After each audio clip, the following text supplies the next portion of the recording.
right there on top of the moon. We could sit and do nothing. I wish we would go. বেশ অনেক দিন ধরেই আমি অসুস্থ মানে একেবারেই অসুস্থ বলা যায় যে আমার যে দৈনন্দিন জীবনযাপন সেটা আমি ঠিক মতো মেনটেন করতে পারছি না। আমার কানে ব্যথা এবং মাথায় ব্যথা, মাথার যে স্কাল বলে সেগুলোতে প্রচণ্ড পেইন হয় এবং কানের মধ্যে হঠাৎ হঠাৎ করে প্রচণ্ড রকমের ব্যথা ওঠে। তো যে কারণে আমার জীবনযাপন অনেকটাই ব্যাহত হয়েছে। সবাই আমার জন্য দোয়া করবেন। তো যে কারণে আমার যে খাওয়া দাওয়া জীবনযাপন একটু অন্যরকম হয়ে গিয়েছে। তো আমার হাজব্যান্ডও ঢাকার বাইরে ছিল, ও আসছে।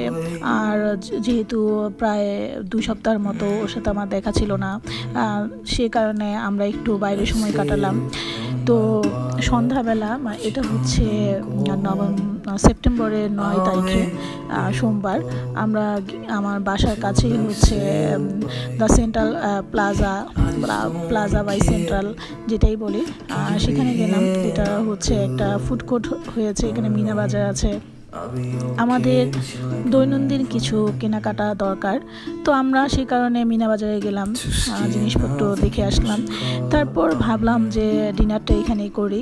তো এই প্লাজা বাই সেন্ট্রাল যেটাই বলি, এই যে বিল্ডিংটা বা শপিং মল বা যেটাই বলি, শপিং মল না, ফুড কোর্ট বলা চলে।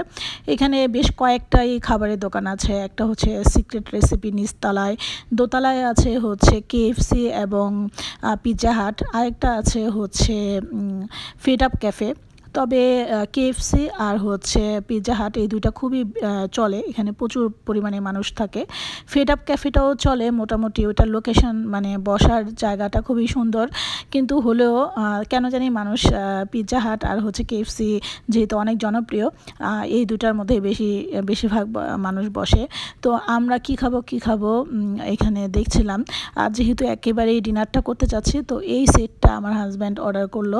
এই সেটটা হচ্ছে 1200 টাকা। এটার মধ্যে 4টা চিকেন ফ্রাই আছে, পিৎজা আছে একটা, আর হচ্ছে একটা ব্রেড, গার্লিক ব্রেড আছে 4 টুকরার মতো। তো এটাই অর্ডার করলো। সেই সাথে বেশ কিছুক্ষণ পরে আবার ও হচ্ছে আরেকটা অর্ডার দিল, সেটা হচ্ছে গার্লিক মাশরুম। যেহেতু মাশরুমটা আমার হাজব্যান্ডের খুবই ফেভারিট, তো আমরা যেটা করলাম, এই সেটের মধ্যে আবার কোক ছিল, দুইটা কোক। তো অর্ডার দিয়ে আমরা বসলাম, আমরা দুজনে গল্পগুজব করছিলাম বিভিন্ন বিষয় আদি নিয়ে। যেহেতু এখন আমরা নতুন বাংলাদেশে বসবাস করছি, নতুন আরেকটা জীবনযাপন, আরেকটা লাইফস্টাইল আমাদের জীবনে যুক্ত হয়েছে। আমরা ঠিক জানি না আমাদের দেশটা আসলে কোন দিকে যাচ্ছে। ভালো যদি হয় সেটা আমাদের সবার জন্যই ভালো, আর খারাপ যেন না হয় সেটাই সবার জন্য, সবার কাছে প্রার্থনা করছি। আমরা সবাই মিলে প্রার্থনা করি যেন আমাদের বাংলাদেশটা আবার সুন্দর মতো গুছিয়ে ওঠে। তো এই যে গার্লিক মাশরুম, এই কয়েকটা মাশরুম, এটার দাম নিয়েছে হচ্ছে 550 টাকা। আর এটা কিন্তু নর্মালি আমরা 300, 250, 200 টাকার মধ্যেই খেয়েছি, কিন্তু এত এক্সপেন্সিভ হয়ে গিয়েছে। লাস্ট আমি যে আমার যে তরকারি বাজার আর হচ্ছে যে কোনো, আমি তো এখন জামা কাপড় যে ক্রয় বিক্রয় এগুলো কিছুই করছি না। নর্মালি যে আমাদের যে দৈনন্দিন খাবার দাবার এগুলো করতে গিয়ে দেখা যায় যে অনেক এক্সপেন্সিভ, বাইরে জিনিসপত্রের অনেক দাম। যেগুলো একসময় 200 টাকা ছিল সেগুলো এখন 400 টাকা, যেগুলো একসময় 300 টাকা ছিল সেটা হচ্ছে এখন 500 টাকা। এরকম করেই এখন আমাদের জীবনযাপন করতে হচ্ছে। তবে পিৎজা হাটের পিৎজা তো মজা হবেই, আর ভদ্রলোক খুব সুন্দর করে আমাদেরকে খাবার ডেলিভারি করছিল। আর যেটা বলছিলাম, অনেক সময় মানুষ অনেক সময় অনেক কথা বলে, যেমন আমরা মুসলিম যেহেতু আমরা ফোক কিন্তু ডান হাত দিয়েই ধরবো। নর্মালি ফোক হচ্ছে বাম হাত দিয়ে ধরে, আর যে নাইফ সেটা হচ্ছে ডান হাত দিয়ে কাটে। কিন্তু যেহেতু আমরা মুসলিম, আমরা খাবারটা খাই হচ্ছে ডান হাত দিয়ে, তাই আমার হাজব্যান্ড ফোক কিন্তু ডান হাত দিয়ে ধরেছে। তো সেটা আমি আগেই বলে দিলাম। আর হচ্ছে এই হচ্ছে পিৎজাটা খুবই মজা ছিল, প্রচুর পরিমাণে চিজ ছিল। চিজ আমার খুবই ফেভারিট একটা খাবার, তো খাবারে চিজ থাকলে খুব ভালো লাগে।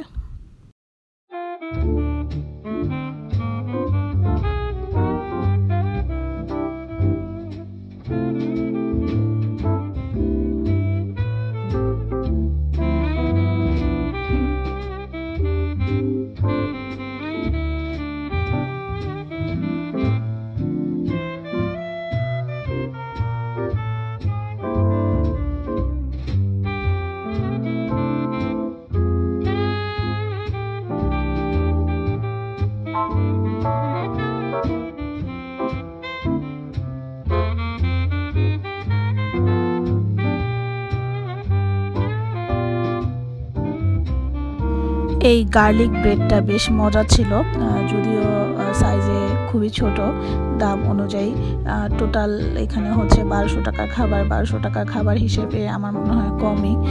আবার পরিবেশ পরিস্থিতি বা বর্তমান যে অবস্থা বাংলাদেশের, সেই হিসেবে আবার ঠিকই আছে, কারণ ওদেরও তো ব্যবসাটা চালিয়ে নিতে হবে।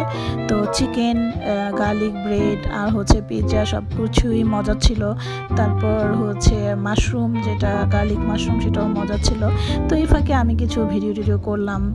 আর আরেকটা ব্যাপার হচ্ছে যে খাবারের কমফোর্টেবলের জন্য আমরা যে বাঙালি, আমরা কিন্তু হাত দিয়ে খেয়ে অভ্যাস। তো মানুষকে দেখানোর জন্য যে আমাকে অনেক আর্টলি, মানে অনেক আর্টিস্টিক ওয়েতে মিথ্যা দেখাতে হবে তা না। আমি যেভাবে খাই, আমরা যেভাবে খাই, আমরা ঠিক ওইভাবেই দেখানোর চেষ্টা করেছি। অ্যাজ এ মুসলিম হিসাবে আমরা হয়তো বা অনেক বেশি আমাদের যে ধর্মীয় বিধিবিধান সেগুলো মেনটেন করতে পারি না, কিন্তু ছোট বিষয় যেগুলো আছে, যেগুলো ইচ্ছা করলে মেনটেন করা যায়, সেগুলো কিন্তু করি। আর সেটা আমার মনে হয় করা উচিত। আর এই হচ্ছে পিৎজাটা খেতে অনেক ভালো লেগেছে। তারপর কোক খেলাম, দুজনে মিলে আড্ডা দিলাম, জীবন জীবিকা নিয়ে অনেক গল্প হলো। আমাদের কি কেনাকাটা করতে হবে, বাসায় অনেক গ্রোসারি কিনতে হবে, সেগুলো নিয়ে আলাপচারিতা করলাম। তারপরে চারপাশের বিষয়াদি নিয়ে আলাপচারিতা করলাম। আর এই ফাঁকে হচ্ছে পিৎজা হাটের যে ডেকোরেশন, সেগুলো একটু ভিডিও করলাম।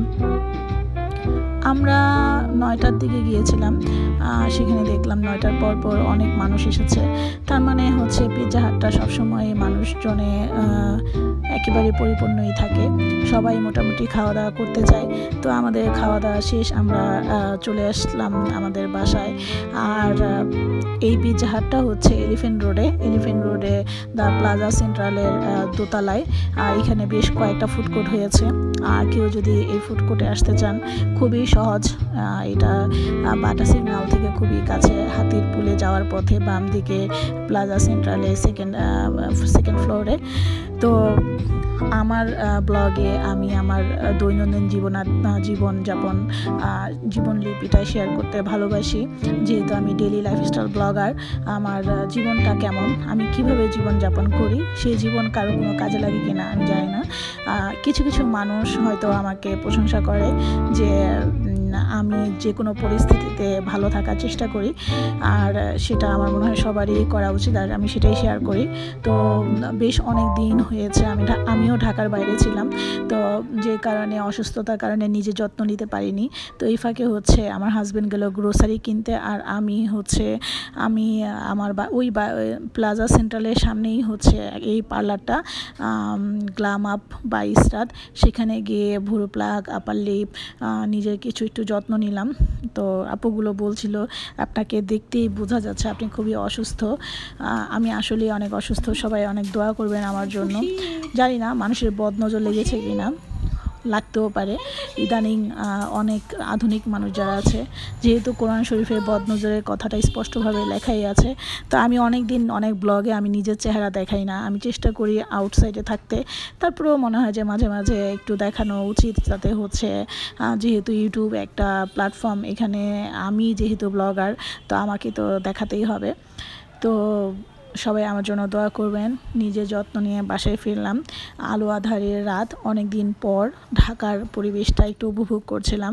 ঢাকার রাস্তার কিন্তু একটা অন্যরকম ব্যাপার থাকে। তো এই ছিল আমার আজকের ব্লগ। সবাই অনেক ভালো থাকবেন। Thanks for watching my channel. Stay safe and good bye.